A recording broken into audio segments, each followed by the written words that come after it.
আমরা তো আন্দোলন করেছি, লড়াই করেছি, সংগ্রাম করেছি, এখন পর্যন্ত চিন্তা করি যে কিছু পাইতে হবে এই মন মানসিকতা নাই। দেশে কোনো সন্ত্রাস থাকবে না, আইন শৃঙ্খলার অবনতি হবে না, সাধারণ মানুষ এটাই তো প্রত্যাশা করে। রাষ্ট্র সংস্কার এবং রাষ্ট্র মেরামতের জন্য সবাই মিলে ঐক্যবদ্ধ হয়ে লড়াই সংগ্রাম করেই দেশটাকে দ্বিতীয়বার স্বাধীন করেছে। তারা যদি নিরপেক্ষ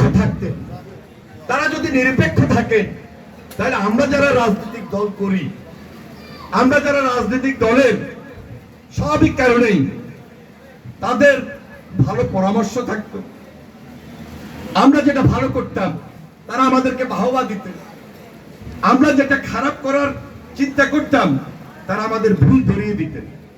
তাহলে তারা দেশের মধ্যমণি হিসাবে জুলাই আন্দোলনের সময় যেভাবে ছিলেন আজকেও সেভাবেই থাকতেন। আমি যখন জেলখানায় এই 2 তারিখ, 3 তারিখ, 4 তারিখ এই সময়টিতে আমরা চিন্তা করেছিলাম যারা তখন সবাই মিলে এই জেনারেশনের নেতৃত্ব দিচ্ছে তাদের মধ্যে আমাদের চেয়ে দেশপ্রেমটা খুব বেশি, এবং তাদের দেশপ্রেমের কারণে আমার তখন মনে হয়েছিল ভবিষ্যতে আর বাংলাদেশের কোনো কষ্ট থাকবে না, বাংলাদেশের আর কোনো সমস্যা থাকবে না। কিন্তু জেলখানায় যে চিন্তাটা করলাম সেই চিন্তাটা এখন বাইরে বসে যখন 1 বছর পর করি মনে হচ্ছে দিন দিন পরে কষ্টটা বাড়া শুরু হচ্ছে। 1 বছর পূর্ণ হয় নাই,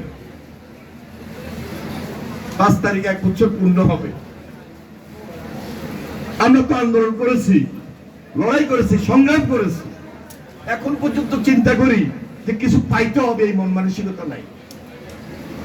যদি কোন রকম বাংলাদেশে বেঁচে থাকতে পারি বাকি জীবনটা, এটাই আমাদের চাওয়া পাওয়া ছিল এবং এটাই সবাই চাওয়া পাওয়া হওয়া উচিত ছিল, এর বাইরে অন্য কিছু না। দেশ চলবে, দেশের নিয়ম থাকবে, নীতি থাকবে, দেশে কোনো দুর্নীতি থাকবে না, দেশে কোনো সন্ত্রাস থাকবে না, আইন শৃঙ্খলার অবনতি হবে না, সাধারণ মানুষ এটাই তো প্রত্যাশা করে। সব মশার বিরুদ্ধে সুরক্ষা দিতে এলো বসুন্ধরা এক্সট্রিম অ্যারোসল, মশার বিরুদ্ধে এক্সট্রিম সুরক্ষা।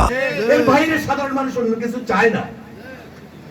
এখন পর্যন্ত অনেক রাজনৈতিক ব্যক্তির কথায়, অনেক রাজনৈতিক সংগঠনের কাছে এই আশ্বাসটুকু খুব একটা পাচ্ছি বলে আমি একজন রাজনীতিবিদ হিসাবে দেখি না। তবে একটা লোক যিনি 5 তারিখে ভিডিও বার্তায় দেশের মানুষকে আশ্বস্ত করেছেন, 6 তারিখে ভিডিও বার্তায় দেশের মানুষকে পরামর্শ দিয়েছেন, জেল থেকে বাইরে হওয়ার পর 7 তারিখে জনসভায় যিনি বক্তব্য দিয়েছেন জনাব তারেক রহমান এবং দেশনেত্রী বেগম খালেদা জিয়া, তাদের যে বক্তব্য, তাদের যে পরামর্শ, এখন পর্যন্ত আমি খুব দায়িত্বশীলতার সহিত বলছি, একটা দায়িত্বশীল বক্তব্যের মধ্য দিয়ে যে পরামর্শগুলো দিয়ে যাচ্ছেন এখন পর্যন্ত আমরা তাদের উপর আস্থা রাখতে পারি, বিশ্বাস স্থাপন করতে পারি। এই আশ্বাস, বিশ্বাস এবং সম্মানের জায়গায় জনাব তারেক রহমান আছেন এবং দেশনেত্রী বেগম খালেদা জিয়া সম্মানের সহিত আছেন।